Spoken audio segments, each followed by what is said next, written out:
Our next speaker is Abhijit Nadkarni, who's from the London School of Hygiene and Tropical Medicine, but is joining us from India. And I'll pass over to you, Abhi.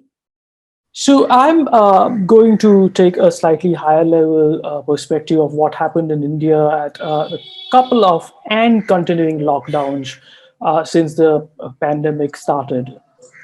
And the provenance of this title that I have for my talk here comes from a real experience that we had at our home when my mother asked one of her housekeepers a few weeks back whether she had taken the vaccine for COVID, and then she said yes, but her husband was refusing to take the vaccine.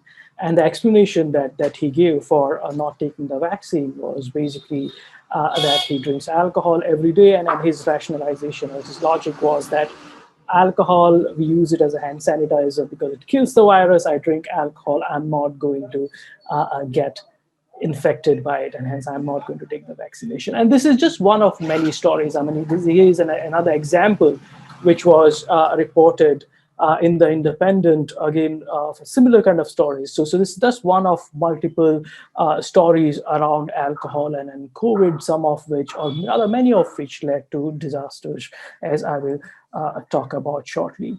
But it's difficult to kind of tell you these stories coming from India unless we foreground this against some of the epidemiological peculiarities of drinking and drinking problems in India.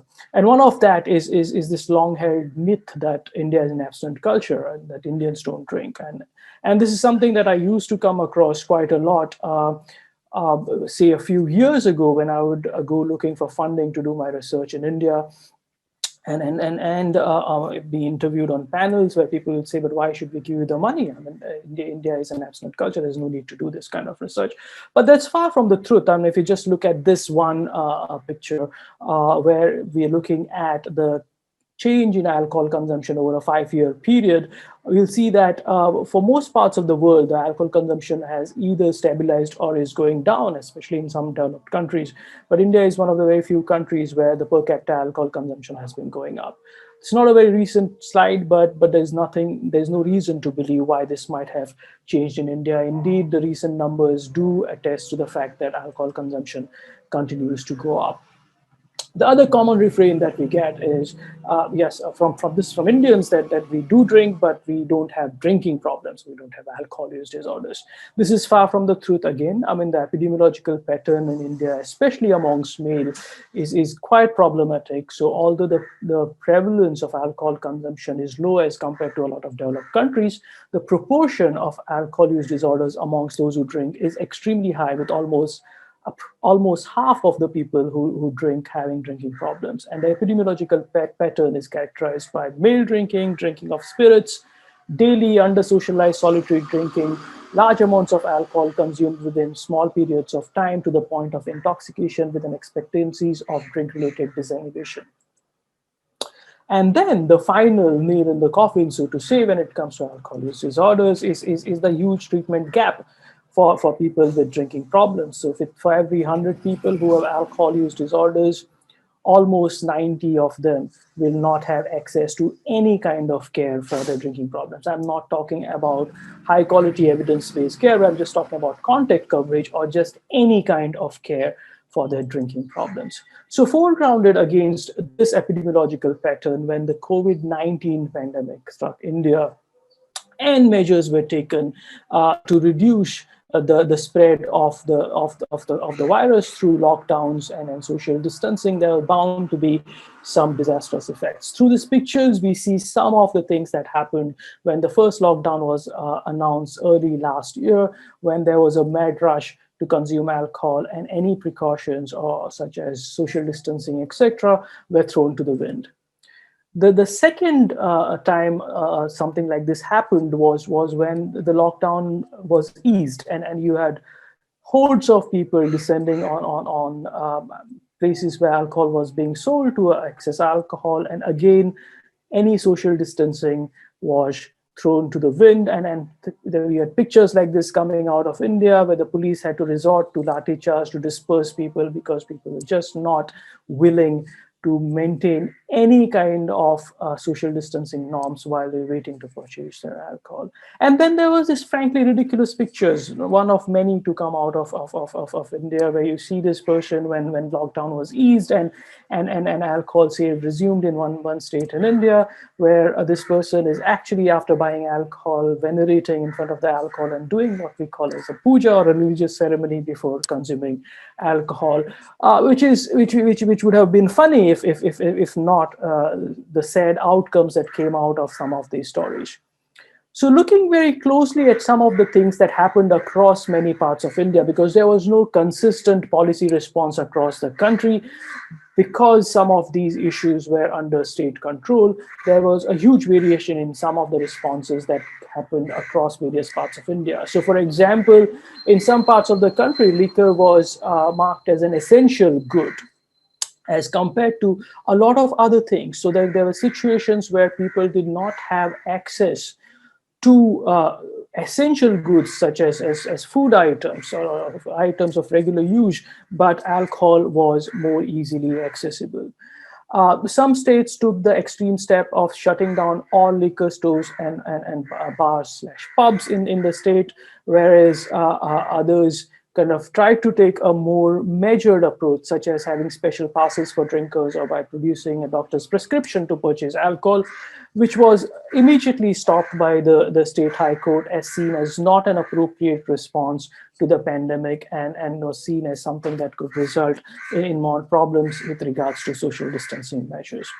All of these inconsistent responses led to a lot of problems, not the least which was alcohol withdrawals happening to a lot of people who were having alcohol dependence and were no longer having access, one, to alcohol, but on the other hand, in a context where people in the best of times do not have access to good medical services for alcohol use disorders. When people go into alcohol withdrawals, in this case, people did not have absolutely any access to services, and people went into severe alcohol withdrawals.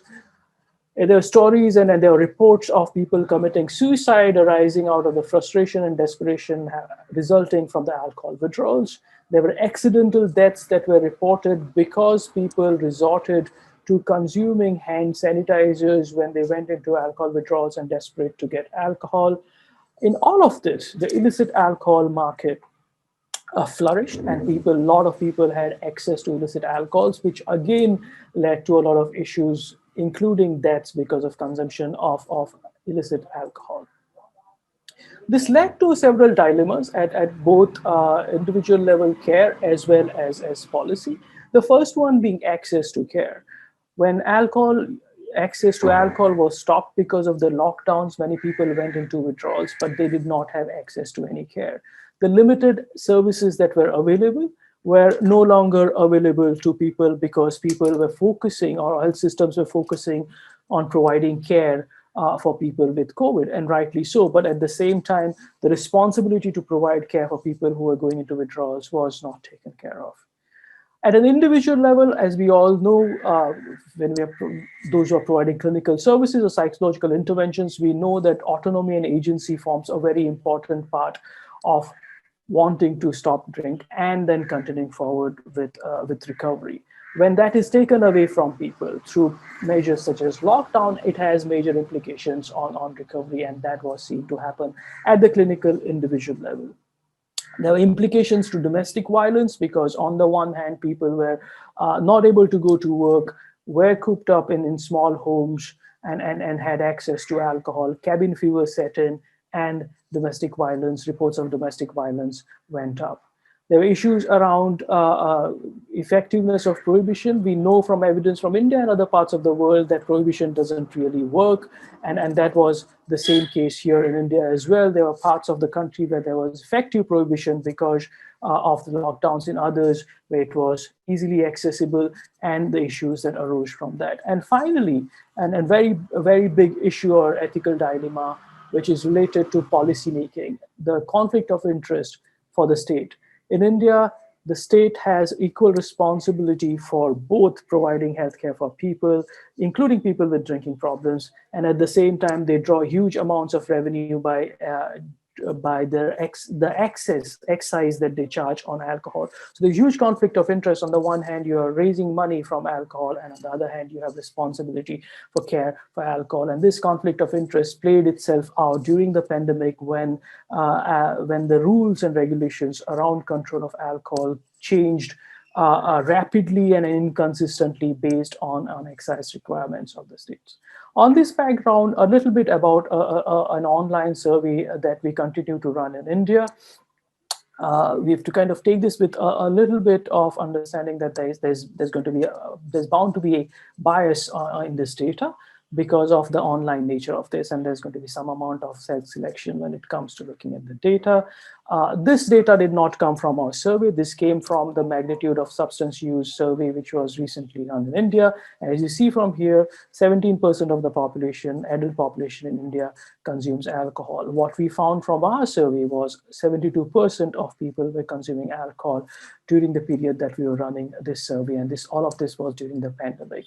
Even if we were to kind of account for some of this as a result of bias of a self-selection of an online survey, we still see that the alcohol consumption is going to be higher than what you have in normal times before the pandemic started. Similarly, we have evidence from pre-pandemic when we know that approximately 40% of male drinkers have alcohol use disorders. What we are seeing here is the proportion of alcohol use disorders, or for that matter, risky drinking amongst people who drink, was not as high as we were seeing before the pandemic. Again, something to see against the bias of having an online survey. And finally, a self-report question about alcohol consumption and change in alcohol consumption in family members who are drinkers. And we saw that most reported that alcohol consumption had either reduced or remained stable, and a relatively smaller proportion of people reporting an increase in alcohol consumption during the pandemic. And finally, just talking about some potential solutions at the pandemic, at the individual level, which came into their own during the pandemic. These were solutions that we were implementing even before the pandemic, but had very huge relevance during the pandemic.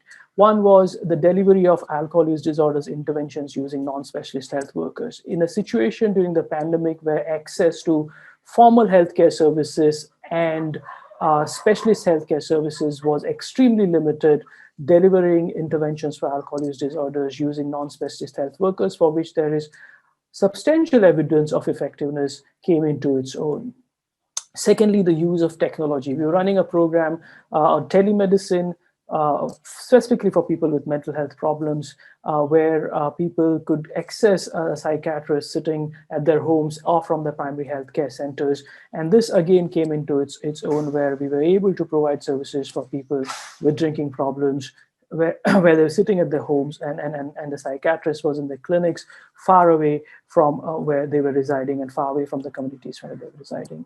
And finally, something to think about, not very advanced technology, but an intervention that we developed to deliver brief interventions for people with hazardous drinking using text messaging. In its nascent stages, early days yet, but there were preliminary findings suggest that these intervention, which is potentially scalable, is acceptable, feasible, and does seem to have some preliminary impact on reducing hazardous drinking in India. So with that, I would like to end by quickly kind of summarizing that the pandemic situation in India did have an effect on alcohol consumption and alcohol use disorders. The responses that were put in place in terms of policy and health systems were not appropriate to a large extent, were not adequate, and did in many cases lead to more problems than solving the problems. But at the same time, looking forward, we do have various innovative solutions which we could put in place looking forward to reduce the impact of this alcohol use disorders and the impact of alcohol use disorders in people's life when lockdowns happen through some innovative solutions. Thank you, Abhi. Okay, Peter Rice, I can see your hands up. Go for it. Yeah, thanks. That was a really interesting paper. There was other interesting paper from Bangalore, who had a lockdown looking at the admission patterns for alcohol withdrawal to the local hospital, which typically ran at about 3 to 7 a day, every day, and had done for years. And during lockdown, they had a peak of admissions for about 5 days. And then after that, this regular workload disappeared altogether. So in other words, the workload basically behaved as you would expect from alcohol withdrawal, that as alcohol disappeared, or effectively disappeared during lockdown, by 7 to 10 days, that typical workload was down to zero. So I guess the point I'm making is that while of course there's an interest in short-term increases in alcohol withdrawal, there's an interest in the risk of non-beverage alcohol. In fact, the everyday workload was really significantly reduced. I think Charles' work has showed the same in South Africa. So I think we shouldn't lose sight of that while looking at the unusual things that from this Bangalore study, and I'll send the link to Chris, it looked as if that had a significant effect in reducing a substantial workload for those local hospitals. If I may quickly respond to that, I mean, I think while we need to keep sight of the fact that the workload did reduce when it came to alcohol withdrawals, all of that cannot fully be attributed to the fact that people went through the withdrawal process and were no longer drinking. We also have to remember that it's after the first hard lockdown, access to alcohol also became easier in India. Even when there was partial lockdowns happening, people were getting alcohol delivered to their homes, etc. And hence, some of the kind of reduction in withdrawals and some of the reductions in access to healthcare services for that did happen because people were again getting access to alcohol. Thank you. There's one other question, but I'm going to hold it over until the end. That's from Harpreet. Thank you. So I'll come back to your question after we've had all our speakers.